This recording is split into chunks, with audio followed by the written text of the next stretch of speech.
Right, so realistically, we are in the world of solo leveling. You are a hunter, you've awakened. What rank do you think you would be? I would hope that I'm somewhat powerful. I don't think I would be like S rank or anything like that, but I would hope to land somewhere in like a B rank, you know. That seems realistic for an everyday guy like myself.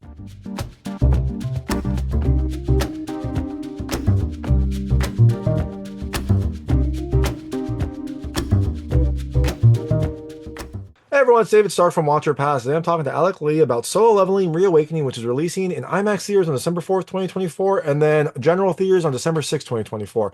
I'm going to talk to him right now. And while you're watching, if you could like, subscribe to this channel, that would be fantastic. I'll spend a lot. Thank you.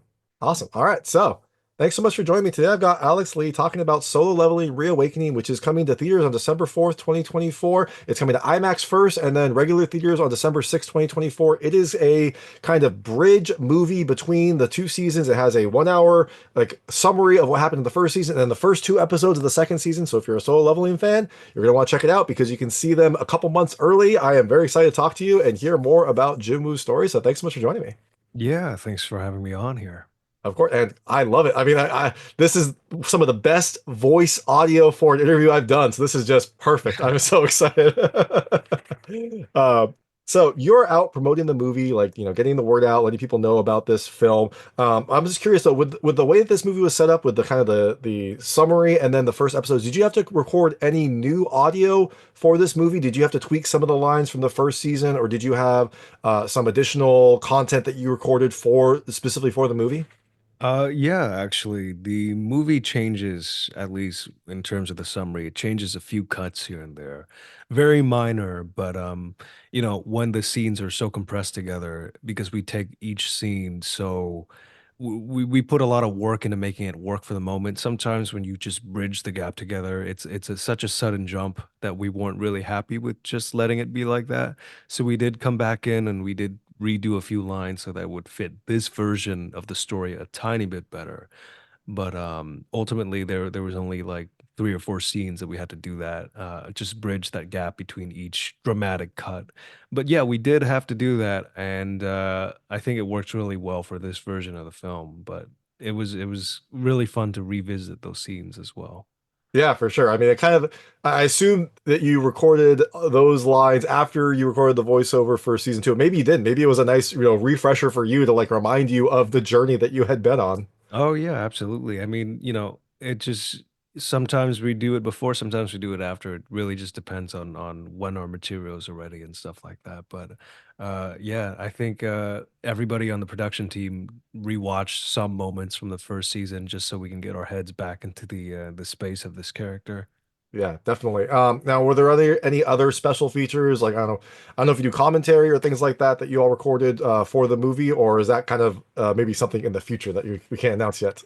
We didn't do anything for this one in particular. We were just more so focused on getting the product out because it is a very tight deadline, and we also want to make sure we get the best product out there. So this show it takes a lot out of us because we have to do so much for it. So we mostly spent our time just perfecting every scene. We revisited, we re-recorded a lot of scenes that we had just recorded. We tweaked a lot of lines, so it was a very rigorous couple of weeks working on this. Yeah, no, it sounds like it. And you're right. You have to get it out with enough time so people can watch it and prepare for season two. You don't want to throw it out like right before season two because then that'll have people scrambling. Um, Yeah. how much time did you have? When did they tell you they were going to do this movie? And then from that to voice recording, did you have like a couple weeks to prepare, or was it just like that? We knew it was coming for a bit, but we don't usually get the script until like literally a week or sometimes even less time before we record. Sometimes we get the script like a day or two before recording. But yeah, no, not too much time, but this time because it's a feature that's going to be in theaters, we did get more time than we would get on a television schedule.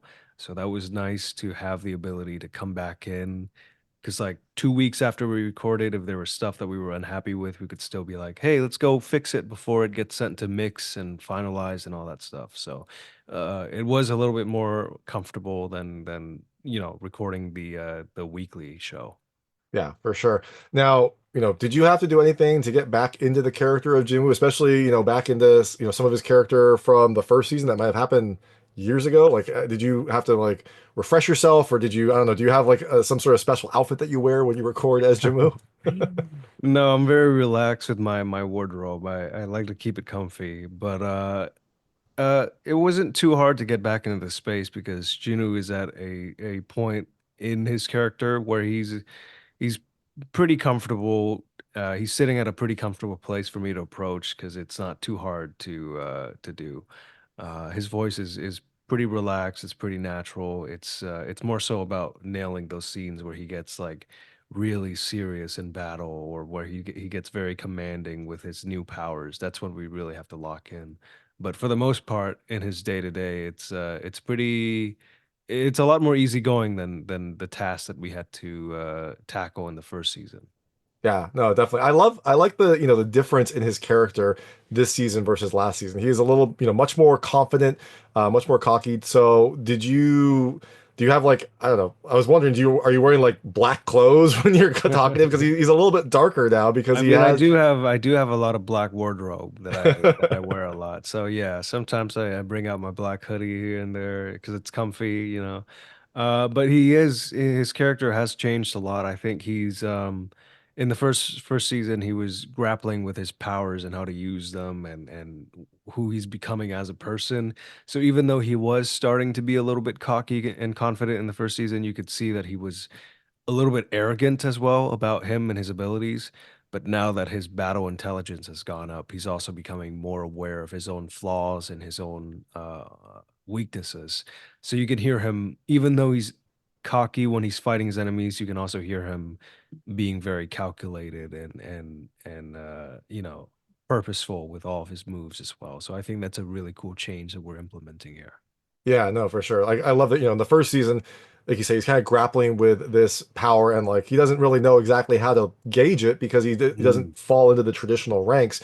Whereas this season, if either his experience or his perception increasing, he does seem to have a better sense of where he falls in the hierarchy, and he also has more tools at his disposal Mhm. to help him when he is a little bit overmatched. So that's been a fun change as well. Absolutely, yeah. I mean, that's I think the big draw for me for this the first two episodes. It's seeing him use his shadows for the first time and I was excited to see how A1 Pictures would adapt it and I was not disappointed. I think they set up some really, really cool shots and I can't wait for other people to experience it in theaters because it's I gotta tell you, it's so different watching something like this and hearing the audio in like a theater versus like watching it on your phone or your laptop. They really put a lot of work into mixing this, so I hope it shows through in the theaters. So I'm very excited. I haven't seen it in the theaters either, but I'm gonna go this weekend, so I'm super excited to see that as well. That's awesome. Yeah, no, I also love how the shadows look and kind of the way that they've changed. Even it like represents what that person was, but then they kind of Mhm. twist it and change it so it looks just really cool. And I can't Yeah, imagine what yeah. it's like in the theaters. I saw it on a computer screen, but I will probably also go see it in theaters just to experience it as well. Yeah, yeah, yeah. So we talked a little bit about the new powers. Are there any other tidbits you can share about the second season, about powers or challenges for Jinwoo? One thing I was wondering at the end of episode 2, I was like, well, he's very powerful. Like, how are they going to challenge him? I'm sure they will. I'm sure they'll figure out some way, but it almost feels like he is kind of surpassed what he can experience in than what we've seen before. So, I any other think tidbits? Yeah, I think that the intrigue of this season is going to be him trying to one, he's still on the quest to save his mother, and two, it's going to be interesting to see how he kind of investigates and dives into what the system is exactly and who it is that's behind all of this that's giving him these powers. And I think it's also going to be really exciting to see all the main players that were being set up in season one for them to meet Jinu and, discover who he is beyond just like an E rank hunter. And I think it'll be really cool to see those interactions of them realizing that he's more than what he's been making himself out to be. So there's a lot of really cool interactions with that, and then also with his own shadows and his own army. Lots to come in this season that are you know can be big payoffs to what was set up in season one, and I'm very excited to see that. Yeah, exactly. You see something like that at the end of the movie where a very powerful hunter is like confronting him and then realizes that there's something off about Jinwoo, that Hmm. he doesn't Absolutely. fall into like what he expected. And that was a fun interaction to see. Oh, So yeah, that's the first of many, and that scene in particular, I remember was very very fun. So I'm excited to see more of that. yeah, same here, same here. So I know you have limited time. I'm going to switch to a lightning round and just lightweight questions about the series. I want to see how your personal experiences map to things in the series. Feel free to skip any of them. I won't be offended, but I try to keep them very answerable. For sure. First question. So one of the characters that we meet early on in season two is working as an E rank hunter while going to school. Did you have to work any jobs while you were going to school? Yeah, when I first started, I was doing USPS and UPS, so I was delivering mail for the most part when I was going to college just to save up funds to get a car and stuff like that. But I was very antisocial, so I opted to be the guy at the warehouse who stacked the boxes instead of the ones delivering the packages. So I do remember the struggles of working while I was at school and stuff like that. Yeah, very challenging to balance both of those. This might also be your USPS job. Hunting is very dangerous. What is the most dangerous job that you've had? Oh, I would say yeah, probably probably that. Back Yeah, pain is no joke. You got to be careful at workplaces like that because when you're there alone late at night, there's not really many people around to help you if you do hurt your back or anything like that. And some packages are really, really heavy. yeah. So I don't know what people are shipping out there. Sometimes they got crates. I'm like, is this a piano or what? But And you're young, so you can do anything, and you don't want to like stress your body when you're young because that yeah, definitely absolutely. pays down the line. Hmm. All right, so realistically, we are in the world of solo leveling. You are a hunter, you've awakened. What rank do you think you would be? I would hope that I'm somewhat powerful. I don't think I would be like S rank or anything like that, but I would hope to land somewhere in like a B rank, you know. That seems realistic for an everyday guy like myself. Yeah, But it's a I'm solid. like if I'm a B rank and I have, any sort of powers, I'd be happy with those. But what I'd aim for, I'd hopefully have like healing powers. Just because I feel like there's so many physical ailments in my day to day where I'm like, gosh, I wish I could make that go away faster. Yeah, no, that is a good. The next question was going to be what class would you be, but it sounds like healer. That is a good choice and a useful choice, right? We find out in solo Very leveling. useful. Yeah, Yeah, yeah, yeah. I mean, I guess if we were in the world of solo leveling, then maybe something else. But in this world where, you don't have a lot of, you try to stay away from a lot of physicalities, you're just like, oh, I just got to take care of my body. yeah, for sure. So in solo leveling, you usually need 8 hunters to do a gate. Do you have 7 friends that you could call on to help you complete one? No, absolutely. I have a very small circle, and we're all very busy people, so it'd be hard pressed for me to get, because we're going to see the movie this weekend. It's hard for me to gather like a handful of people because we're all very busy, and most of us are always out of town. So I don't think any gates are getting cleared while I'm around. Yeah, I mean that's almost like a gate, right? Like we're gonna go see this movie. Let's get 7 people together. You're like, oh, I don't know if Yeah, I can make oh, it. I got three this people are other. out of town, three people at a convention. Yeah, yeah, it's tough. It's Yeah. tough. Well, hopefully in the future. But yeah, Mhm. adult friendships are very tough to keep. Very, very tough. And the last question: solo leveling has daily quests that Jimmu can do to increase his stats or to make him feel better. If he doesn't, there's a consequence. Do you have any daily quests, daily things that you do to kind of like help your mind, help your body, help you feel better, or to avoid a consequence? I just try to eat because, I'm very busy and I just forget to eat sometimes. And by the time it gets like late at night, I'm very hungry and the only places open are fast food places. And it's terrible for my body and it makes me feel like crap. So I just try to remind myself to make sure I eat in between jobs and stuff like that. But it's pretty challenging. It's pretty challenging. I'm not even gonna lie. Yeah, Yeah, but it's a constant struggle. right. And that is a good kind of analogy, right? You fail your daily quest, you have to go get fast food, and that is definitely a negative effect on your body. Yeah, no, no, So no. That's the game over right there.